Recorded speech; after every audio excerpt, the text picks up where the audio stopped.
Hello guys, in this video I'm going to show you how to use healing on the Snapseed application. But first of all, I just want to mention, please don't forget to subscribe to our channel, because at 100,000 subscribers we are going to show you our YouTube revenue statistics and growth strategy, how to make money online. So let's jump into it. First of all, open the application on your device. So that's the home screen, and you can find different buttons.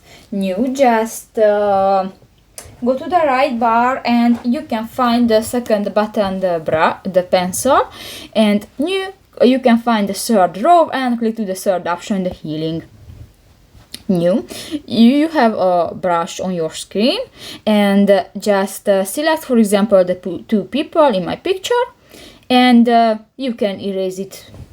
And that's it. If you like it, just click to the OK button at the lower right corner of the home screen, and that's it.